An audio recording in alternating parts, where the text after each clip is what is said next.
Good afternoon, everyone. Thanks for joining us this afternoon. I know it's a busy time in schools with the excitement for finishing up for Christmas, so we appreciate you joining us today. The session will be recorded, so for anyone that can't join us, they can watch it back on our website in the resources section. So today, this is our final session of the year on our selfies theme, and we're focusing on infrastructure and equipment. And we are delighted to be joined by Maureen Casey and Mark Dempsey from Computex, and also a big thank you to Robert O'Reilly from St Mary's in Ballina. So I'll hand over to Mark and Maureen. Please feel free to ask any questions. You can pop them in the chat, and we will do our best to answer them during the session. And if afterwards you have any questions as well, we can hang on after the presenters are finished. So I'll hand over to you, Maureen, if that's okay. Thanks, Sifa. Hello, everybody. You're very welcome, and we're delighted to be on this webinar today to support the Digital Schools Award. So Computex is a critical friend of the Digital Schools Award. So we will help schools who just need some advice on anything from cloud services, devices, AV, STEM, EdTech, IT support, and I suppose more importantly for this session, networking and Wi-Fi. So Mark is going to give us an overview. Mark Dempsey is the CEO and founder of Computex, and I'm sure he'll tell you himself how it started, which is a lovely story. But we only work with schools. We're happy to support any schools, whether they're customers or not, as long as they're on the Digital Schools programme. We're delighted to support them. So I'm just going to hand you over to Mark now, who's going to give us a nice, easy speak on networking and Wi-Fi and what to look out for in schools. So if you have any questions, do drop them in the chat. We'll be monitoring it, and we'll get back to you. If we can't get back to you during the chat, we'll get back to you, or during the session, we'll get back to you afterwards. Over to you, Mark. Very good. Hi, guys. I'm just presenting the PowerPoint now. Bear with me 2 seconds. Just wait for it to come up. So you'll be glad to hear, there's only 5 slides. So we're not going to keep you too long. And infrastructure isn't everybody's kind of favorite subject, but it's, well, first of all, let me talk about what infrastructure is in an IT world. So in a typical school, you'll have your broadband connection at one end, you'll have your endpoints, which are your things like PCs, notebooks, laptops, audiovisual at the other end. But in between, there's what we call infrastructure, which are things like firewalls, your network switches, your Wi-Fi, your server, and similar items. You'll have seen some of them in different cabinets located around the school. For example, oftentimes you'll see a cabinet with cables sprouting out of a box and flashing lights. That's your network switches, and the purpose of all the infrastructure is to hold all your network together and to provide connectivity for the endpoints out to the internet in a secure and efficient manner. So when we visit schools, we often see there are common problems that we see at a lot of schools, especially older schools that have grown up over the years and maybe tacked on different bits of infrastructure, and the networks have grown organically. But organic doesn't mean efficient or secure oftentimes. So we often see old networks using really old hardware or disorganized networks. We often see networks which use one large subnet. Now, I don't want to get too technical about it, but your subnet is basically your IP addressing. So if you have one large subnet, it's a lot more inefficient than multiple smaller networks or subnets. And by carving up your network into smaller subnets, it makes it much more efficient as well.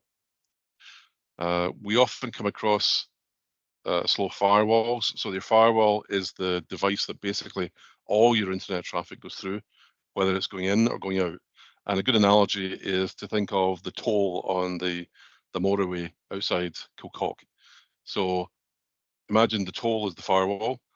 You've got a motorway coming in each side, but it narrows down into into one lane on an old firewall. If you've got a good modern firewall, you've got multiple gates open and the traffic can flow much more freely. And that's what you want. We often find as well that a lot of hardware, firewalls especially, they've been put in schools, were licensed by the installer when they installed them, years ago, but have never been licensed, never been updated. So are often insecure, dangerously insecure sometimes, and they're not benefiting from the latest firmware and updates. The fourth thing we see is inappropriate network technology. So we've been to schools which have been, the school's been complaining about the speeds of the network or the Wi-Fi. Typically it's the Wi-Fi. The Wi-Fi gets the blame for everything. But underneath the hood, when we checked it, or we look at them, you'll find that the networks are using inappropriate, either old technology or technology that maybe an electrician has applied, or we went to one school where all they had was these miniature 5-port switches all held together by Ethernet around the school for a large school. So, straight away that's going to affect your performance. We also see, and this is quite common, it's less so now. I mean, I think a lot of secondary schools are kind of realizing they've got to spend money on their Wi-Fi, but we often see very poor specification Wi-Fi. Sometimes we see domestic Wi-Fi being used in schools. So things that were designed for handling your iPad and your laptop in your living room, we see in classrooms. And that it's just, it might work for a teacher connecting for, to browse YouTube, but if you put in 30 laptops or 30 iPads into that classroom and try to use them, it's just going to fall over and break. And the final regular problem we see at schools is limited maintenance. Now, some of this is financial because the schools haven't got the money to maintain the network, but sometimes it's just kind of lack of awareness. And the network is a kind of living thing. You've got to maintain it. You've got to look after it. It's a bit like your car. You've got to service it. If you don't look after it, after a certain point in time, it will break, and it will cost you a lot more to repair than if you maintained it regularly through the years. So just some key tips if you're looking at improving your infrastructure, or if you've got a new school or that you're building and you want to do it correctly, or if you've got an existing school that you want to improve, what we're suggesting to schools is that focus the money that you do have, the limited spend that you do have, focus it on improving the network fabric and the Wi-Fi. Focus your money on the Wi-Fi, because in 5 years' time, you'll forget that you ever connected by a cable. The only people connected by cables, even these days in most schools, are people that are in offices. Everyone else is connected via Wi-Fi. All your devices, your projectors, your interactive panels, your student devices, they're all going to connect via Wi-Fi. So spend your money on improving your Wi-Fi and the switch fabric that the Wi-Fi plugs into. Don't worry too much about the desktops. Desktops are fine with probably fine with the network they have. If you can, spend your money on improving the connections between the switches. So instead of having a kind of little cable going between your switches and your network, try and use fiber if possible, and upgrade them to what's called 10G. So 10G would be 10 times the speed that a normal cable would run at. And you will see a dramatic improvement in your network speeds if you focus on that. And it needn't necessarily be that expensive. The second element of this, or second tip, is use what we call enterprise class Wi-Fi and Wi-Fi 6. So don't use Mickey Mouse domestic Wi-Fi. Try not to use some of the cheaper brands. It's tempting to see Ubiquiti and some of these smaller brands, and they purport to offer the same service as the more expensive Wi-Fi, but there's always a catch, and you're better to go with one of the main brands like HP, Cisco, Cambium, something that you're going to get good backup with. Some of you maybe have heard of the Wi-Fi 7, which is the next generation of Wi-Fi. So Wi-Fi is a bit like phones. It's not completely comparable, but you've got 3G with your phone, you've got 4G, now they're on 5G. So Wi-Fi kind of uses almost the same technology, but the Wi-Fi 5 was out a few years ago. Wi-Fi 6 is the current standard, or Wi-Fi 6E. Wi-Fi 7 has just been ratified at the minute, so it's going on its way, but it's not going to be mainstream for some time. So don't. If someone says to you you should be using Wi-Fi 7 today, forget it. None of your kit's going to be compatible anyway. And don't hold off making big decisions on the basis of waiting for Wi-Fi 7. Another top tip is segment your network. So as one of my colleagues, well, as I mentioned at the top of the call, a lot of schools we go to have one huge subnet, one IP subnet, where all the PCs can talk to each other. They're all got the same similar IP addresses. They can all speak to each other, and that gets really inefficient. So one of my colleagues used the kind of metaphor of, if you were in a hall and you would try to talk to a kid at the far end of the hall, there's so much noise in between that kid would never hear you. So what you do is you organize your hall or your school into classrooms, and you corral the students and the technology into different sections, and that makes it much more efficient to manage, much more secure, because you can say that, for example, staff connected to the Wi-Fi can be separated from students connected to the Wi-Fi, because the students' devices may be riddled with viruses. They may be bringing them in from home. They may have all sorts of nasty software on them. So if you segment your network, you can isolate them in one area where they can work away. They're quite happily talk to the internet, no problem at all. But they're not at risk of infecting staff, or worse still, bursars or management PCs. We quite often go into schools and they'll say, "Oh, don't worry, we have different Wi-Fi networks for staff and for students." But ultimately, once you've joined that network and you've got an IP address, you're on the same network as everyone else, which means that you could connect. A student could connect outside the school, sit in the car park, and effectively do things to PCs actually inside the school at the weekend when nobody's there to see what's going on. So segment your network, lock it down. And the final point really is, we recommend, and this is kind of backed by the PDST as well, but we recommend try and get rid of your servers. Servers were essential a few years ago for schools, but nowadays most schools are using cloud services like 365 or Google. There's no real need for you to maintain servers in the school. You can even join your PCs to 365 or Google, so you can verify passwords and usernames and passwords. But you don't need a server on premises, which needs to be, each year that really has to be updated. And if something goes wrong with that server at the minute, often the school networks go down. So what we'd suggest is transfer anything that's on the server to another device. So if it's doing your IP network, transfer that to a network, a firewall, or network switch. Transfer your storage onto your cloud services, and then switch your server off. And that will save you a ball of money every year.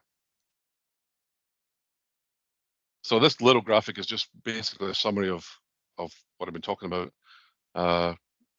You upgrade, the green lines indicate upgraded links between your network fabric or your switches and your Wi-Fi. The red cross is you get rid of your server, and down the bottom, over the coming years you will see a massive increase in the number of devices being used, whether that's trolley loads of student laptops, or whether it's one-to-one devices for the students. You'll see a decline in the use of desktops.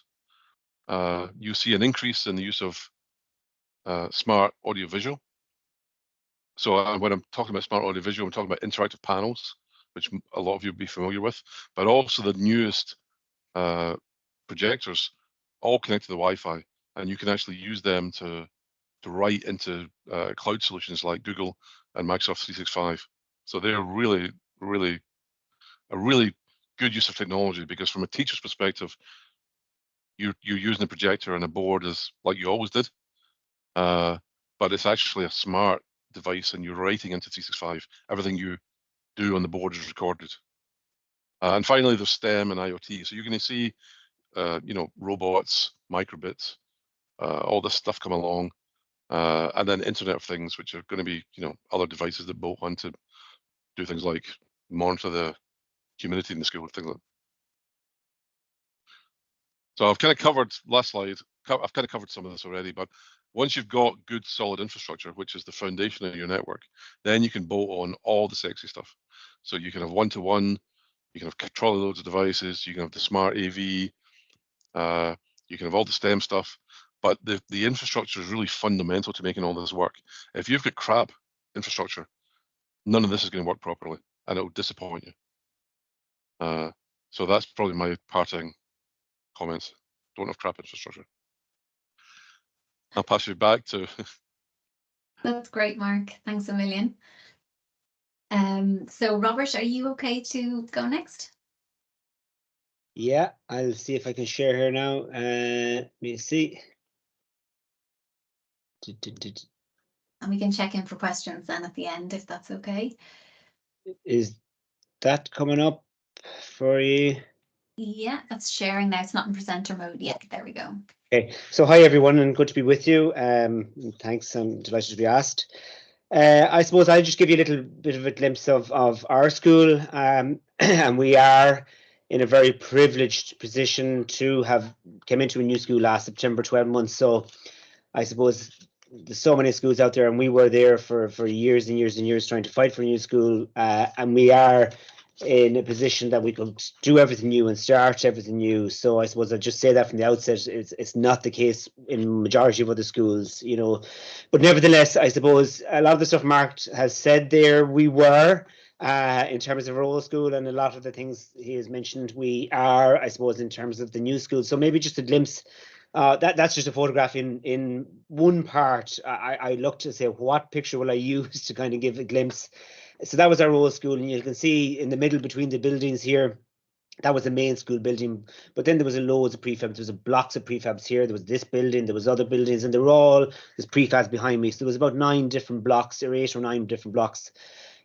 And they're all connected very unstably through these cables you'll see running out. You can probably see cables there, and they were just put in over time, and they were just data cables without any protection and pulled between buildings, because I suppose people didn't know what they were doing, and electricians and otherwise there was no right plan to the system.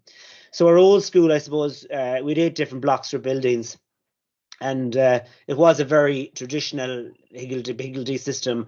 I suppose I'm principal there for, this is my 8th year, so I had 6 years in the old school. And I'd be fairly okay with PCs and computers and the software. I wouldn't say I have much knowledge of the network or the backbone or the important part. And I suppose I had to get my head around it fairly quick when we moved when I took up this role, because in reality it was breaking down all the time, because it was just tacked on. Bits were tacked on and tacked on this building, and an extra switch was put in here just to extend it, and a cable was pulled there. And it was a bit of a mess, I suppose, and it grew organically over time. Pieces being tacked on, but it wasn't properly structured or wasn't planned.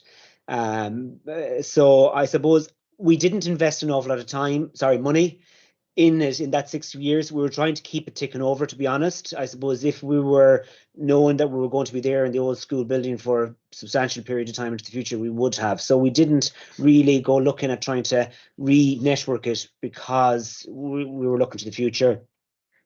We had not one, but we had 2 servers. And we had 1 server for our very old-fashioned advanced learning e-portal.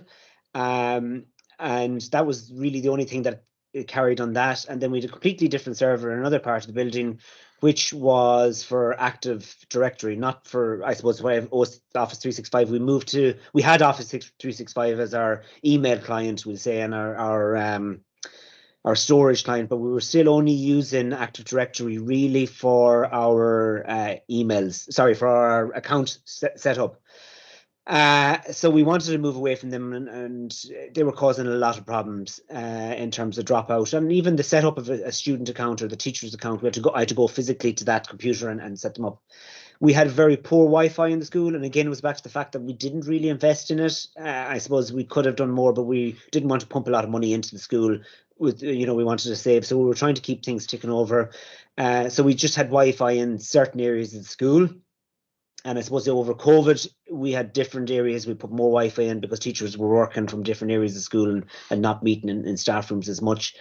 And it was, I suppose, the people we had in, they were maybe domestic installers, and they were just putting in an extra domestic Wi-Fi access point, and it wasn't capable of carrying any traffic really at all, other than teacher. So we definitely didn't have students using it. We had very frequent network dropout, so anything at all would cause the whole network to drop down, and we were out. Internet off, e-portal off, teachers couldn't do anything. So then it was me, and I'd have to start at one end of the school and start switching off switches in a certain order, going from one end, climbing up ladders, switching off this switch, move on to the next building, switch off a switch, switch off a switch, and all the way back to the server, switch off the server. Then that took about 15 minutes or 20 minutes for it to start back up, and away I go back again, switching them back on again. And usually it would bring it up 9 out of 10 times, but that would happen. It could happen a couple of times a week. I'm saying maybe 2 to 3 times a week. But you can imagine the nuisance of that. So I suppose it was due to the lack of planning on our side, because the new school, it wasn't, because we weren't trying to pump it into it, but it was the system that we had in place as well. It needed a huge overhaul. So as I said, we were very lucky to move to a new school last September. And I suppose the planning for the school infrastructure, so I spent years getting to, and it was the building and the infrastructure, the physical infrastructure was the main thing on our agenda for years and years and years.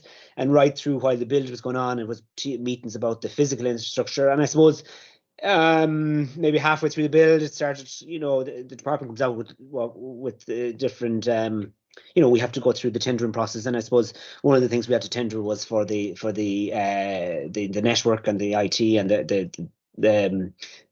that whole infrastructure, and Computex won the bid, and I have to compliment them, and I compliment them in any way. I know Mark and Maureen is here, but they were absolutely fantastic, because for somebody like me, I didn't know really what we needed. I needed something good. I needed something right. I needed something that would work. And I have to say, we're here 2 years and there hasn't been one hiccup in terms of network or anything going down. And it does take a lot of planning to get it right. It wasn't, I had many phone calls with Mark about what we were trying to do and where we were trying to go. And I suppose I'd spent a lot of time looking at it. I'd be reluctant to jump into anything fast, because I think it's important to make sure you get your head around it and know what's happening and how other schools are. So that planning for the infrastructure and for the equipment, it's a big thing, and to spend a bit of time on that and get it right, because it's what you're going to build upon. So you don't want to get something in and then suddenly decide, okay, this isn't right. So we were an Office 365 school, and I was fond of the benefits of OneNote. And I could see lots of benefits of OneNote, especially during COVID, and we were using Teams, and I know the similar in Google. So I suppose I wanted to build upon that. And before we moved to the new school, I got the different, one of the biggest things was teacher computers versus teacher devices. Screens, interactive screens versus projectors, and I suppose we spend a lot of time looking at that. So I suppose one of the big things we wanted to get rid of was our server, and that came from lots of, including Tom Lonergan in the PDST. Tom would have said, it's not if. I remember one time, it's not if, it's when they're going to be, somebody's going to break into it or hack into it, and then all our data be gone. So, and we relied on that, the whole system. So we did want to move away from that to a server, from a server. So we had Office 365, and therefore, talking with Mark, we could set up and all our computers and logins were through Office 365. So that simplified the whole lot of it. I have to set up one account now on admin, and that allows teachers and students to log into PCs, and that took away that whole Active Directory piece. And we moved from ePortal, which needed a server, to Compass. And I suppose that was another thing we were kind of pushing off until we were moving. So now we have a single network with quality Wi-Fi. And I suppose we have various, as Mark mentioned there, we have a student network for Wi-Fi, we have staff, and we have a guest. So, when the inspectorates comes in, or when there's other people in the building. And in fact, we had Joe Biden was in Ballina there last year, and the school was taken and used as a media center for the world. World media was using the school, and they needed really high quality broadband because they were broadcasting from the school. So that worked perfectly without hitch on that day. I know Mark helped and so on that. But I suppose our guest Wi-Fi, we can create other logins as well. So back to the question, I suppose, about the devices, which we spent a lot of time looking at. And I remember one of we at the end of the day, we went with Clever Touch interactive boards in the practical rooms and only in the practical rooms. Why the practical rooms? Because in the practical rooms they come with built-in furniture, like the old built-in piece around your television where there's a place for a TV and there's presses around it. So it was obvious that we'd look at it there, but the bigger question was, would I put the interactive boards in the classrooms? So in our old school, we had spent a lot of time, and we had an interactive board, and we had the Epson projector beside it in one room, and we had some of our teachers using both. And in reality, there was absolutely no difference between the functionality of the projector and the interactive board. Were very, very similar for what we needed in a secondary school. We don't need loads of apps like maybe in a primary school. I don't know what apps they'd be using. What we felt we needed and teachers needed, they like their whiteboard, their normal whiteboard where they can use to write. They wouldn't have had that with the interactive TV, the smaller ones on the side. And the functionality of the Epson projector allowed them to write on the board with their pen, their interactive pen, and it could be recorded up in the cloud or recorded on student devices. So it was given the exact same functionality. So we went with the boards in the practical rooms, and we went with the Epsons in the general classrooms, and they worked very, very well. And I'll talk a little bit in a second about what we've done further on that. And then we spent a lot of time talking about teacher PCs, teacher devices, teacher PCs, and we're backing over. And I know so we recycled our old teacher PCs. That's some of our old teacher PCs that you can see in the photograph, and we put them in. There were still 2 computer rooms, computer labs in the school. They're kind of gone out of fashion, and I suppose if there are rooms I need space, there'll be the 2 rooms I'll probably get rid of and move more to notebooks. But there was in there, so we took our old computers from the old school, the teacher computers, and we re-imaged them, or Computex re-imaged them and updated them, and we put them into the computer rooms, and they're working great for the moment. In the classrooms, we came down and we went for a fairly, I won't say low spec, I don't know what the spec was, Mark might be able to say, but we didn't go for a very high powerful PC in the teacher classroom. We went for a system that if anyone goes into that room, if a supervisor goes in, or if a student teacher goes in, or if anyone goes into a room, they have ability to get on the internet, they have ability to get on the projector, and so on. And we're happy with that decision. And then last year we went with teacher devices, and we had to wait to see how our budget was running on, and we've gone with the Surface Go devices with teachers. So we have ample amount of equipment throughout the school, and we've started looking at we have 2 Joey carts with 30 HP notebooks, and they are very much very well used throughout the school. So that's kind of an idea of what we have done in the school in terms of there's a lot more to it, and Mark can talk more about the background. But I suppose what it allowed us to do, and one of the big things was with that interactive projector, or everyone knows the interactive screen and their capabilities, but I think a lot of people didn't understand, including myself, until it was kind of explained to me by Patrick and by Mark and so on from Computex, is that the functionality is very similar. So we now have teachers using OneNote, writing on OneNote, as you can see there, the red and the blue marker. They paste their stuff up on it, they copy, put in links. It's automatically coming up on the student's phone. So we're not a device, student device. We have a bring our own device. So I suppose our profile of students maybe wouldn't suit the cost involved in that. But everyone has a phone. Every student has a phone, and they can access everything that's going on in the classroom on their phone. It's all there. So what the teacher writes, it's all there for the student when they go home. The teachers love it.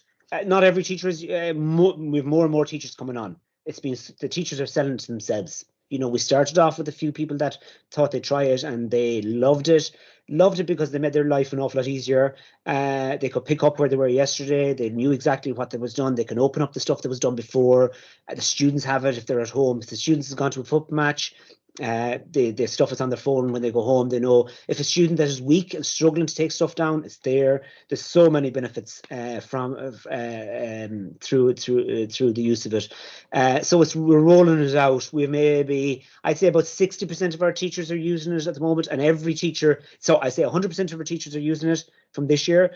60% are using it all the time, and the other 40% are being built up. You know, because everyone is at different levels, and it was not something I was going to force in. You know, it had to be something that, and they, you know, that they want to do and they do in their own time, and that's kind of where it's happening. I don't know if that makes sense. Is that okay? So there is a short video here. If it plays, I'll go on to it, and then that's me done. So the video, Maureen or Mark, I don't know if you want to explain it. Maybe. Can you hear me, Maureen? There. Yeah, absolutely. Thanks very much, Robert. That was very insightful, and I learned some things that I didn't even know myself from my visits up to you. And congrats on the whole Biden Wi-Fi. It was a roaring success, and I believe somebody was saying to Mark that the Wi-Fi was the best that they found in centres around the world for Biden's visit. So we're all delighted that Ballina got on the map yet again for that. So just on the video, we wanted to highlight, I suppose,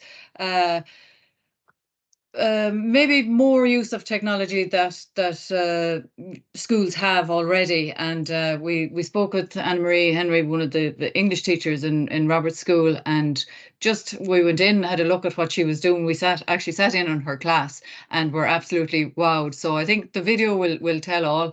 If you want to go ahead and play it there, Robert, if you can, and we'll take any questions after that then. Can you hear it?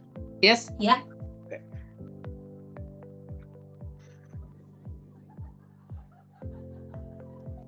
The display solutions for classrooms has changed greatly over the last short number of years indeed. I suppose we've moved from the projector, which most classrooms had in recent years, to the interactive projector, and an interactive laser projector at that. And I suppose that has given us the functionality and the ability for a myriad of new teaching and learning experiences for the students and for the teachers. So I suppose we spent a good bit of time investigating the right solution for our school. We had to look at money, and we looked at budgets, and we looked at what we needed in classrooms. And I suppose in a secondary school, we felt that we needed the whiteboard, the actual original physical whiteboard that a teacher can still use a marker, but at the same time, we were looking for a solution that would be interactive. So when you put on your interactive projector, we'd be able to build on that interactivity between the student and the teacher.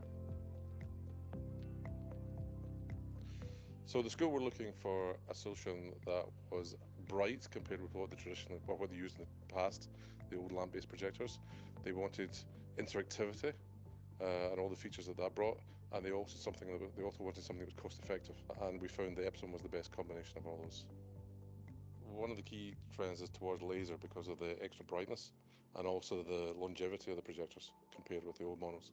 But we're also seeing a drive towards using projectors more than just a light shining on a board. People want to use them for interactivity.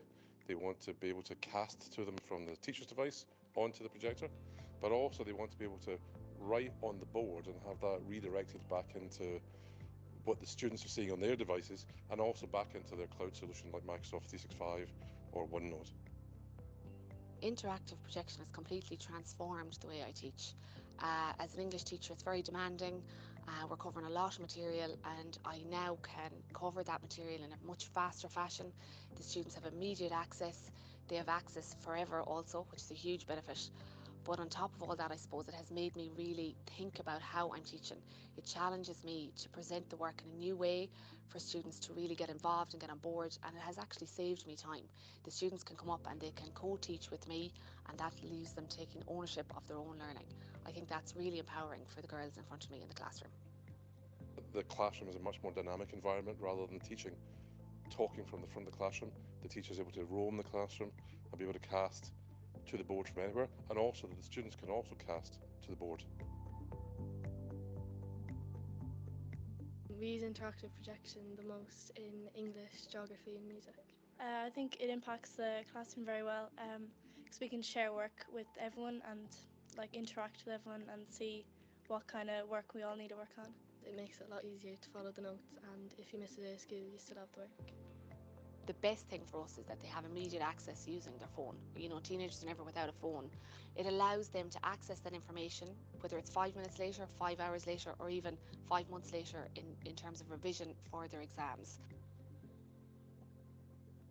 We would, I suppose, be proud of the fact that we are, a holistic school. And we want to support the students to access their academic side as well as all their extracurricular side. And really, the projector has allowed me to do that.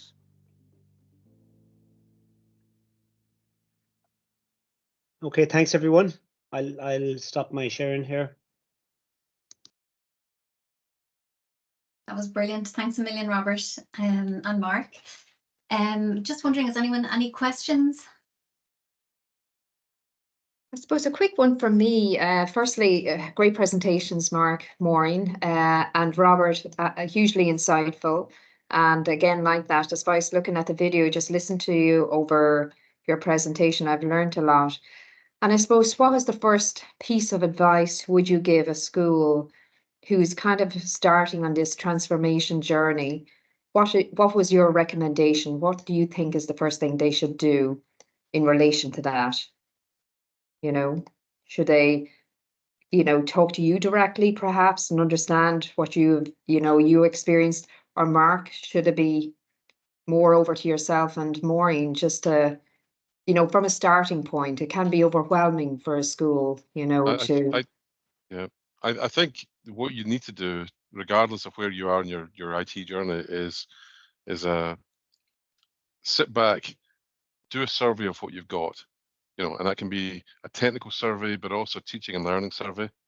So you got to figure out what infrastructure you've got, what devices you've got, but also where you want to get to, and what you want to be able to do with this technology in a year's time or 2 years' time, because no school is going to be able to do it overnight.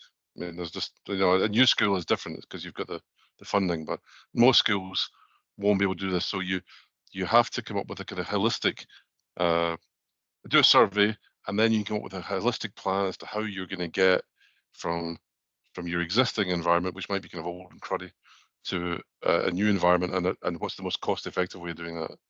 And I think, Mark, as well, sorry to cut across you, Mark, I think what Robert had said, correct me if I'm wrong, Robert, in relation to existing technology, you still utilize that. You didn't cast that to one side while you were expanding out on that, the various infrastructure. You could build on it, Absolutely, yeah. I think we certainly did, and we brought what we could, because I suppose schools, I don't know, again, I'm back, we're a new school, and we got a budget, a fairly comprehensive budget from the department. It's based on the size of the school and based on the number of students, and it's up really to the school to spend it in the way you want to spend it but as long as it's spent on IT. Yeah. So I suppose the more we could leverage out of what we had, the more money we had to do other things. So there was one point of us just dumping stuff. So we took what we could, anything that was good. And we had spent a good bit of money of our IT grant over the years buying PCs and buying stuff so we just needed to, and for a couple of quid each, we got them upgraded, and and they worked perfectly fine in rooms. And so I think that saved us money, then that allowed us to do other things things. with our money, Yeah.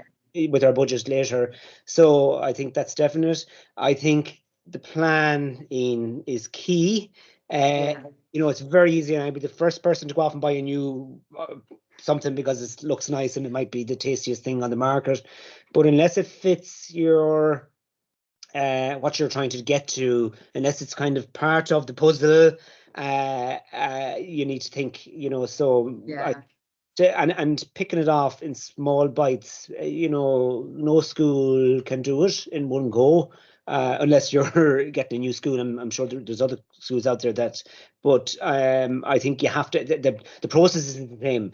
Like if we weren't getting a new school, we would be starting, but I think to start off and look what you've got, where you're going, where you want to go, then look, but I do think schools, unless you're very lucky that you have somebody on staff that are qualified, you know, in the whole area of networking, it's a minefield. You know, there's no point in me pretending I'd know what, you know. So you do need somebody to help you with that.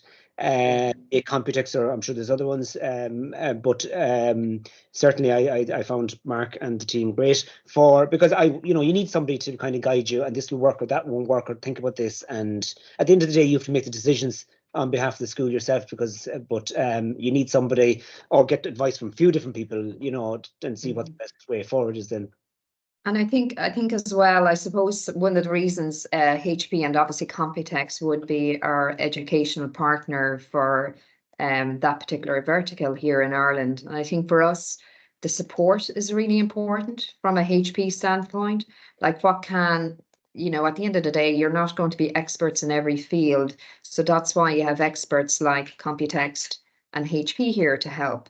But for me, I think it's so important for somebody to just go in, understand what a whole school looks like, and from a roadmap point of view, and like you said, Robert, just take it in bite-sized chunks in relation to that, and don't feel overwhelmed. Like, just ask the questions, go to somebody that understands that, or even talking to yourself, going to you, Robert, explaining what you did in your school. I think that's hugely helpful and insightful, you know, and it's just good to talk to a peer as well. But I know, I think without question, I think Maureen and Mark, I think you have a number of contacts that you could give to any number of, you know, like case studies where you have, from an infrastructure point of view, everything has to start from the infrastructure, the ground up, and then all the nice things can be added on.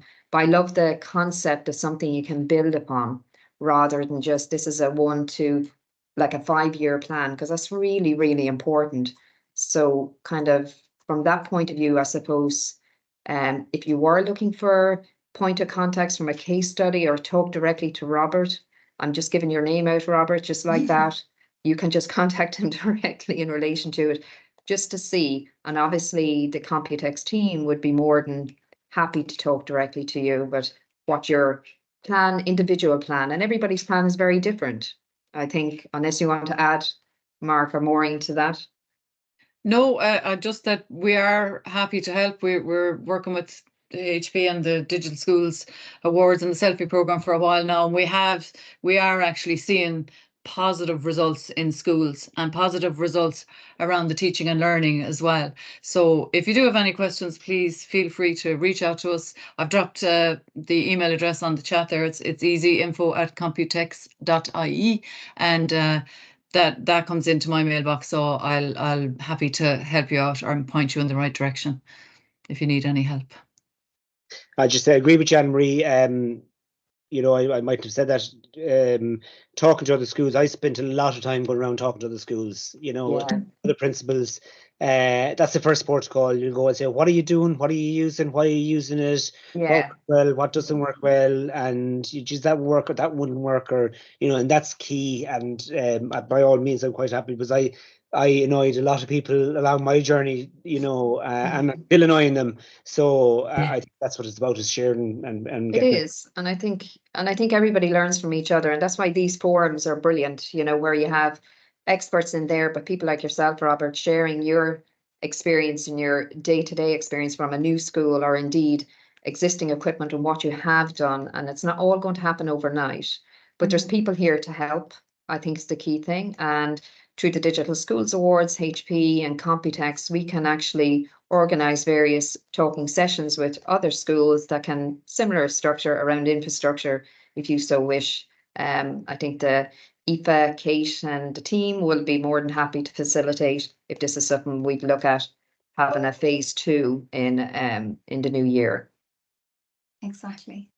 Yeah, it was great. It was great to see the full journey from where you've begun, Robert, and to see, you know, all the planning and everything that goes into it, you know, and exactly that to get the especially the first picture, schools. Robert. Yeah, I said that is pretty traumatizing. That looked like something on the farm. it did. It did. And then to have Joe Biden come visit, that's very impressive. Yeah. Yeah. Claim to Listen, fame. thank you so much for your time today, Robert, and to the guys from Computex. No problem. Just want to say our next session will be on the 10th of January, and that's on digital wellbeing. So I know that'll interest a lot of schools, and we'll be kicking off then. The next one will be on the 24th of January. So just want to wish everyone a very Merry Christmas, and thanks so much for joining us this evening. And yeah, I hope everyone enjoys the break. Very festive, Aoife, at the end there. Yes. Very festive. Lovely. Thanks so much, Great. everyone.